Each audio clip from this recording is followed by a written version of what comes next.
Olá, meus amores, boa tarde. Bem-vindos a mais uma aula de língua portuguesa do quarto ano. Eu sou a professora Aila e hoje nós vamos falar sobre contos de suspense.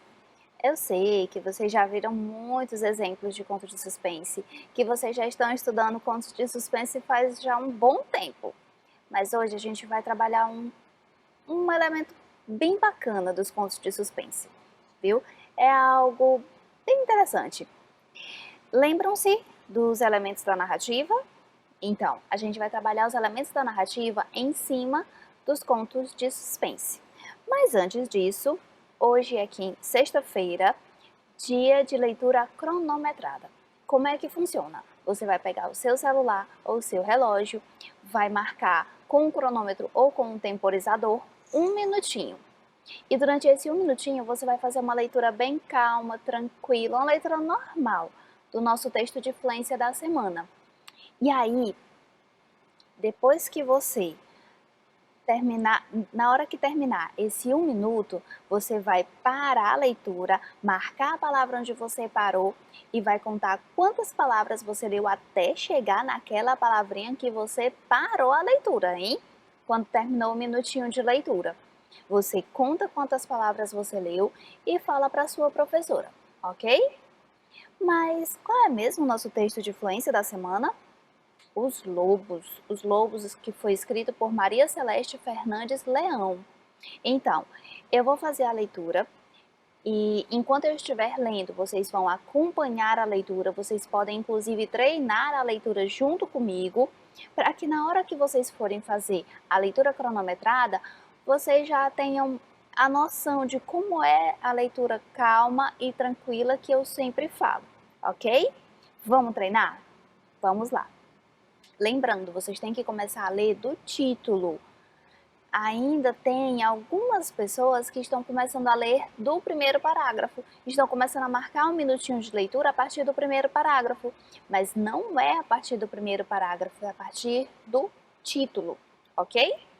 Então vamos lá. Texto de fluência. Os lobos. Os lobos vivem em família. A família dos lobos vive na mata. Os lobos uivam. Eles uivam muito. Au! Au! Fábio vai até a mata. Fábio não vê os lobos. Ele ouve o uivo dos lobos. Au! Au! Fábio tem medo dos lobos e volta para a vila. Na vila, Fábio vê Tião e fala: Tião, na mata vivem muitos lobos. Vivem, Fábio. Os lobos vivem lá. Os lobos têm muita fome? Eles têm muita fome, falou Tião. Eu ouvi os uivos dos lobos na mata. Fábio, você tem medo dos lobos?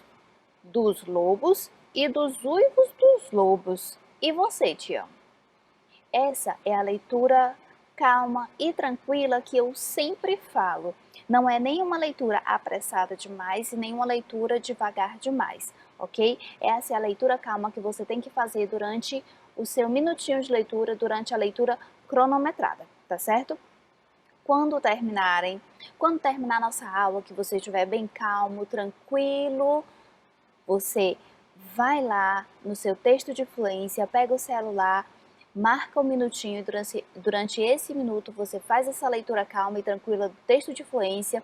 Quando terminar o minutinho de leitura, você marca a palavra onde você parou e aí conta quantas palavras você leu. Depois de contar as palavras que você leu durante esse minuto, envia para sua professora, ou pela plataforma, ou pelo WhatsApp, ou anota no caderno para mostrar na próxima aula presencial, enfim, conforme a sua professora pedir, ok? Mas façam a leitura cronometrada, hein? Então vamos lá. Como eu disse no começo, nosso assunto são os contos de suspense. E dentro desse gênero, nós vamos trabalhar os elementos da narrativa. Olha a habilidade que fala sobre isso. Identificar em narrativas lidas, tempo, cenário, personagens e suas características físicas e psicológicas, narrador e sua perspectiva, primeira ou terceira pessoa, enredo, conflito gerador, clímax, resolução. O que nós vamos trabalhar especificamente nessa primeira aula de hoje são esses elementos que estão grifados. O tempo da história, o cenário da história, os personagens da história, tanto suas características físicas como psicológicas, e o narrador. O narrador, ele pode se apresentar em duas perspectivas. Primeira pessoa, quando ele é narrador personagem, ou seja, ele conta a história e ele ainda participa da história que ele está contando. E também o narrador pode estar na perspectiva da terceira pessoa, que é o narrador observador. Nesse caso, o narrador apenas conta a história, ele não participa, ok? Resumindo tudo isso, nós vamos encontrar os elementos da narrativa dentro do texto que eu trouxe para que a gente pudesse ler, entender, interpretar e encontrar esses elementos aqui grifados. Olhem só o nosso texto. Eu vou logo avisando, esse texto tem uma pitada bem grande de medo, hein? Então vocês se preparem, sentem confortavelmente, preparem-se para um medinho, tá bom? Não se preocupe que ninguém vai ter nenhum ataque de medo não, nenhum ataque de pânico, mas tem uma pitadinha de medo que talvez algumas pessoas queiram se sentar bem acomodadas e com um copinho de água com açúcar antes de começar a ouvir a história, ok? Prontas e prontos? Vamos lá para o nosso texto. O título é Conto de Mistério. A partir do título a gente já começa a pensar, tem um mistério nesse texto. Esse conto promete. Ele foi escrito por Stanislau Ponte Preta. Ele é o autor do nosso conto de mistério. Vamos lá. Com a gola do paletó levantada e a aba do chapéu abaixada, caminhando pelos cantos escuros, era quase impossível ver o seu rosto. Parou debaixo do poste, acendeu um cigarro e soltou a fumaça em 3 baforadas compassadas.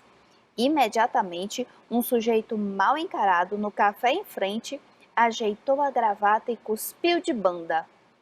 Era aquele. Era aquele. Mas era aquele o quê, hein, gente? Por que será? Isso parece tipo um código.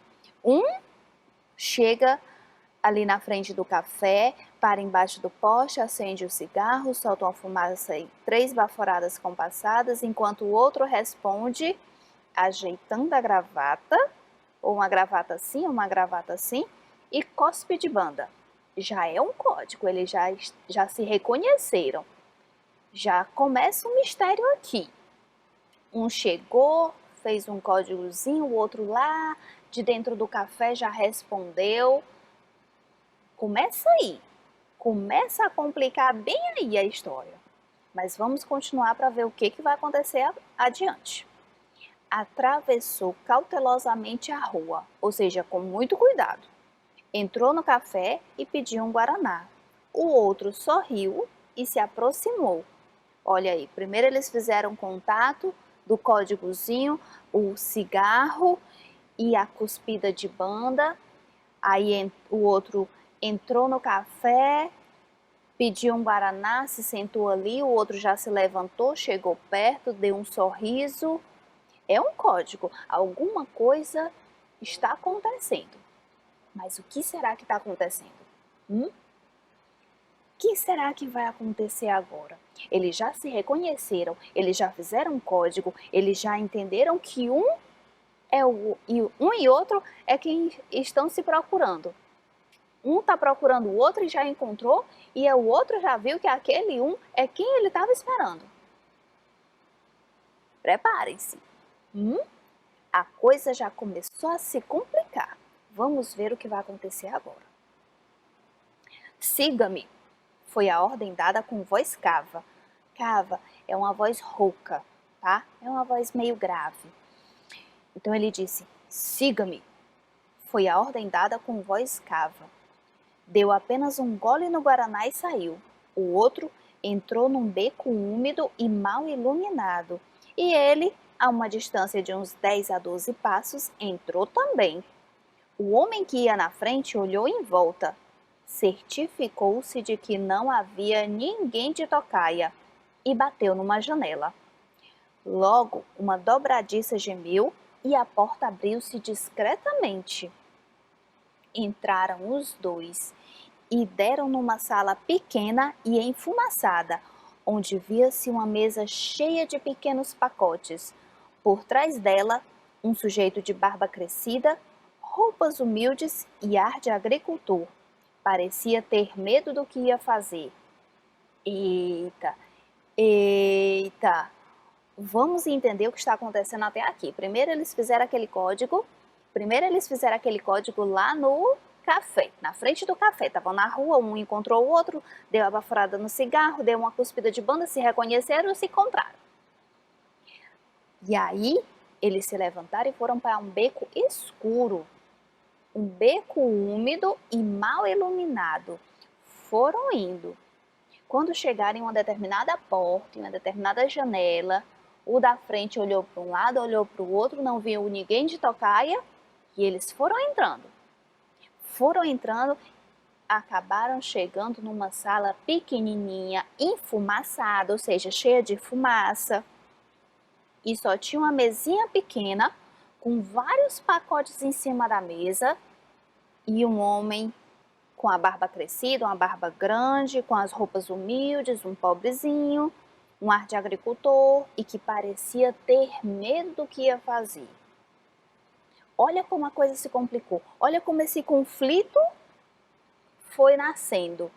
Um encontrou o outro, fizeram o código, se encontraram, trocaram duas palavras, se levantaram, saíram do café, foram para uma rua, um beco úmido e escuro, entraram numa sala cheia de fumaça pequena com uma mesa cheia de pacotes pequenos.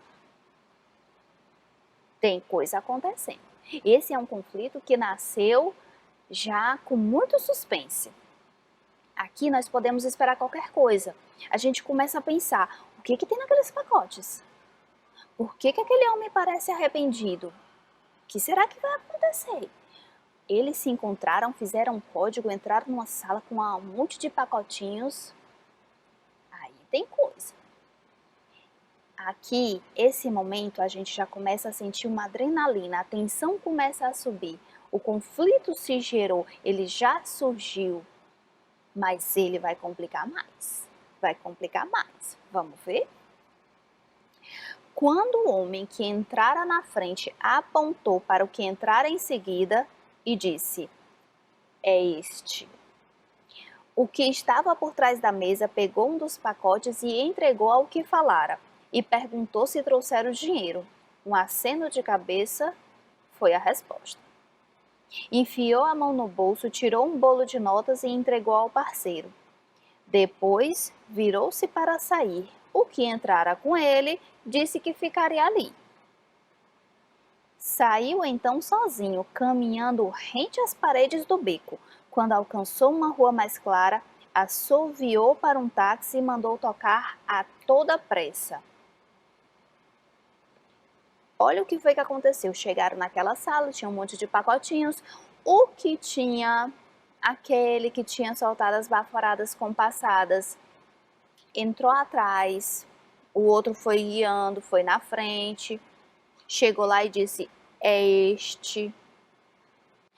O agricultor que estava com medo do que ia fazer pegou um pacote, deu para o rapaz, para a pessoa, para o personagem. O personagem que soltou as baforadas de cigarro deu o dinheiro, pegou o pacote e saiu. Quando ele saiu, ele já foi caminhando rente às paredes do beco, ou seja, ele estava se esgueirando, para ninguém ver, de uma forma suspeita, para que ninguém visse ele. Aí tem coisa. O que será que tem naquele pacote? Olha como a coisa se complicou, olha como a tensão toma conta da gente. O que será que tem naquele pacote? Que ele deu um bolo de dinheiro, pegou o pacote, saiu ligeiro, saiu se esgueirando pelo beco para ninguém ver ele. Quando ele chegou numa rua mais clara, chamou o táxi e disse: toca depressa, a toda pressa, vai ligeiro. O que será que tem nesse pacote? A essa altura da história, nós já estamos pensando em qualquer coisa, pode ser qualquer coisa. Pode ser uma droga, pode ser alguma coisa roubada, pode ser alguma coisa misteriosa, pode ser algum artefato religioso que vai soltar uma maldição pelo mundo. Será? Pode ser qualquer coisa. Nós já estamos caminhando para o momento de maior tensão da nossa história. Nós estamos caminhando para o clímax da história. Mas isso é uma coisa que a gente vai ver mais adiante. Vamos ver como é que esse mistério vai se desenrolar. O motorista do táxi obedeceu e meia hora depois entrava em casa a berrar para a mulher: Julieta! Ô Julieta! Consegui! Meu Deus, o que será que ele conseguiu, gente? Peraí, para tudo no mundo, ele conseguiu o quê? Ele comprou o que tem naquele pacote? O que será que ele conseguiu? Eu não sei vocês, mas a minha atenção tá lá em cima, minha adrenalina tá lá em cima, porque eu quero muito saber o que foi que ele conseguiu. Vamos ver? A mulher veio lá de dentro, enxugando as mãos em um avental, a sorrir de felicidade. O marido colocou o pacote sobre a mesa num ar triunfal. Ele estava feliz. Ela abriu o pacote e verificou que o marido conseguira mesmo. Meu Deus, o que será que ele conseguiu? Ali estava 1 quilo de feijão. 1 quilo de feijão. Vamos recomeçar. A mulher veio lá de dentro, enxugando as mãos em um avental, a sorrir de felicidade. O marido colocou o pacote sobre a mesa num ar triunfal. Ela abriu o pacote e verificou que o marido conseguira mesmo. Ele conseguiu. O quê? Ali estava 1 quilo de feijão. E a gente imaginando que podia ser alguma coisa roubada, né? Que era algum contrabando, alguma coisa. 1 quilo de feijão, gente! Essa foi uma resolução muito fora do que a gente imaginou. Muito inesperada essa resolução, não é verdade? Esse desfecho foi totalmente fora do que a gente poderia imaginar. Mas enfim, o mistério foi resolvido e a história terminou. Terminou a história, agora nós vamos começar a nossa interpretação e começar a trabalhar a nossa habilidade de hoje. A primeira questãozinha é a seguinte: o conto lido apresenta diversos cenários, não é? Marque abaixo a opção que indica alguns dos espaços onde a história aconteceu. Gente, cenário é o local onde a história acontece. Nós lemos com bastante calma essa história, esse conto de mistério. E vimos que começou em um local, foi para outro, passou para outro e acabou terminando em um lugar bem diferente, não é verdade? O que vocês têm que fazer nessa questão? Ler as 4 opções e encontrar a opção que vai nos mostrar alguns dos espaços, alguns dos cenários onde a história aconteceu, ok? Primeira opção: beco, cafeteria do Guaraná e casa do agricultor. Segunda opção: beco, sala pequena enfumaçada e casa do personagem. Terceiro: sala pequena enfumaçada, rua aberta e clara e a casa. E por último, cafeteria, beco iluminado e sala grande enfumaçada. Qual dessas opções marca pra gente os locais que fizeram parte dos cenários da história? Bem, tinha um beco, gente. Começou numa rua, mas depois foi para o beco. Mas não era uma cafeteria do Guaraná e nem casa do agricultor. Não era a casa do agricultor não, tá? Sala beco, sala pequena enfumaçada e casa do personagem. Bom, vamos lembrar, ele chegou no poste na frente da cafeteria, entrou na cafeteria. Da cafeteria ele encontrou o rapaz, o outro homem, e eles foram para um beco. Desse beco, acabaram entrando em uma sala pequena e enfumaçada. Dessa sala, depois que aconteceu toda a negociata, o personagem principal saiu pelo beco, pegou o táxi e foi para a casa dele. Acho que nós já encontramos a nossa resposta, não é? Beco, sala pequena enfumaçada e casa do personagem. Às vezes, os contos, as narrativas acontecem em vários cenários. Isso você tem que prestar atenção na leitura, porque o cenário normalmente aparece na leitura, ok? Existem indícios que nos mostram onde é que está acontecendo a história. Segunda perguntinha, segunda questão. Observe o trecho abaixo e identifique a imagem que melhor representaria o personagem retratado. Olha como é que foi descrito o personagem. Por trás dela, um sujeito de barba crescida, roupa humilde e ar de agricultor, que parecia ter medo do que ia fazer. Dentre essas três imagens, os três personagens que são mostrados aqui, qual deles seria mais adequado para representar a descrição do personagem da história? Pessoal, sempre que vão descrever um personagem, a gente observa como é que é a roupa dele, como é que estão dizendo que é a roupa dele, como é que estão dizendo as características físicas. A partir dessas informações, nós começamos a perceber, começamos a pensar e entender como talvez seja a personalidade e a aparência daquele personagem, ok? Diz aqui, ele tem a barba crescida, ou seja, ele é barbudo. Ele é barbudo, ele tem roupas humildes e ele tem um ar de agricultor.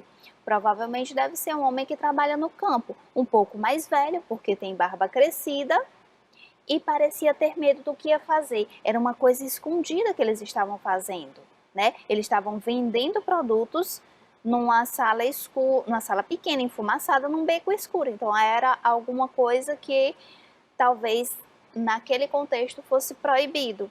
Então, dessas três imagens, quem representaria melhor esse homem que está fazendo algo que não é exatamente legal, né? Que não é algo que possa ser explícito, mas que tem um ar sério, que é barbudo?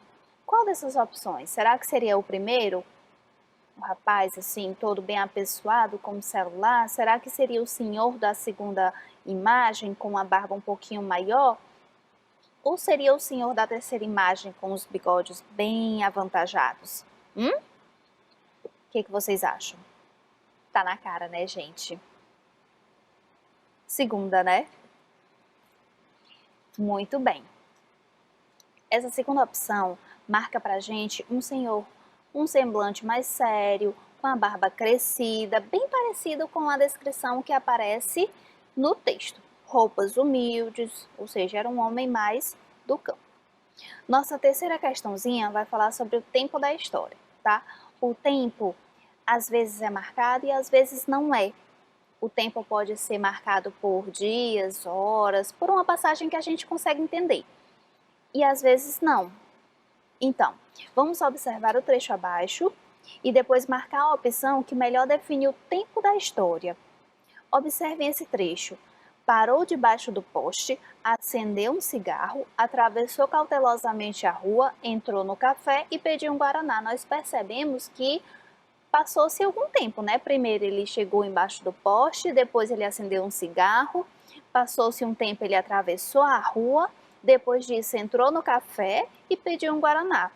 Ou seja, teve um tempinho desde a hora que ele chegou até ele pedir um guaraná. E durante esse tempo ele foi fazendo algumas ações, ele foi cometendo algumas ações. Isso dá para a gente perceber que passou-se um tempinho, ele não fez tudo ao mesmo tempo. Como é que ele iria chegar, parar embaixo do poste e atravessar a rua ao mesmo tempo? Não tem como, passou um tempo. A gente vê que está passando tempo. Aí eu pergunto, como é esse tempo que está passando? Será que por esse trecho a gente pode perceber um tempo cronológico? Ou seja, que é um tempo marcado por horas, dias e uma passagem de tempo definida? Será que está dizendo que ele chegou no poste tal hora, depois de tantos minutos ele acendeu um cigarro, depois de tantos minutos ele atravessou a rua, depois de tantos minutos entrou no café e pediu um guaraná? Será que está bem marcado, simbolizando um tempo cronológico, ou será que é um tempo psicológico? que não é marcado por passagem de tempo definida, mas que a gente observa a sequência dos fatos, né? Nesse trecho, a gente percebe que está passando o tempo, né? Mas que tempo é esse que está passando? É um tempo cronológico marcado por hora, dia, minuto, mês, ano? Ou é um tempo psicológico que não tem essa marcação de dia, marcação de hora, marcação de minuto? Apenas os acontecimentos que vão se sucedendo e a gente percebendo que o tempo vai logicamente passando. Ou será que na verdade a história não tem tempo? Essa questão ela é bem simples, não é? A gente consegue perceber que o tempo está passando, mas não tem marcação de hora. Então, no caso, o tempo é psicológico, porque nós conseguimos perceber que o tempo passa, mas isso não é definido, passou tantos minutos, passou tantas horas, passou tantos dias, tantos meses. A gente não consegue perceber isso, mas quando a gente vai lendo, logicamente, nós percebemos, nós entendemos, compreendemos que o tempo passou, mesmo que não tenha aparecido de todo a passagem, né? E aqui nessa outra questão, olha só o que a questão está dizendo. Nós sabemos que todo texto, para ser narrativo, precisa de um narrador. Lógico, toda narrativa precisa de um narrador que vai contar a história. Releia o trecho abaixo e indique o tipo de narrador do conto lido. Olha só o trecho. Enfiou a mão no bolso, tirou um bolo de notas e entregou ao parceiro, depois virou-se para sair. O que entrara com ele disse que ficaria ali. Nós percebemos que tem uma pessoa que está contando a história. Nós percebemos que o narrador está aqui nos contando o que aconteceu nessa história. Mas aí eu lhes pergunto, a partir desse trecho, esse narrador que está contando a história, é um narrador personagem, aquele que participa da história, ou é um narrador observador, aquele que apenas conta a história? Pensem aí. Enfiou a mão no bolso, tirou um bolo de notas e entregou ao parceiro. Depois virou-se para sair. E o que entrara com ele disse que ficaria ali. Nós percebemos aqui que o narrador está contando a história, porém ele não está se colocando dentro dela. Ele não aparece nessa história. Neste caso, nós temos um narrador observador, aquele que conta a história, mas não participa. Então, ele é um narrador em terceira pessoa, ou seja, a perspectiva desse narrador é de terceira pessoa, aquele que conta a história, mas que não entra nessa história, aquele que não participa daquela história, ok? E para finalizar, essa nossa última questãozinha. Reveja os momentos abaixo e marque aquele que marca o início do conflito gerador da narrativa. Lembram-se que eu li pausadamente e fui dizendo, olha, está começando aqui, está começando, a adrenalina está subindo, esse momento nossa adrenalina está subindo, a tensão está aumentando, mas vai aumentar ainda mais. Lembram-se desses momentos em que eu fui parando? Então, qual desses trechos aqui nos marca, nos indica o início do conflito gerador? Com a gola do paletó levantada e a aba do chapéu abaixada, foi esse momento em que começou a complicação, em que começou o conflito da história? Ou foi quando ele parou debaixo do poste, acendeu um cigarro e soltou a fumaça em 3 baforadas compassadas? Será que foi aí que a história complicou? Que começou o conflito gerador? Ou será que foi quando ele chegou em casa gritando, Julieta, ô Julieta, consegui! Ou será que foi no trecho, ali estava 1 quilo de feijão? Qual desses trechos marca pra gente o início do conflito gerador, o início da complicação da história? Essa ficou fácil também, não é? Foi quando ele parou debaixo do poste, acendeu um cigarro e soltou a fumaça em 3 baforadas.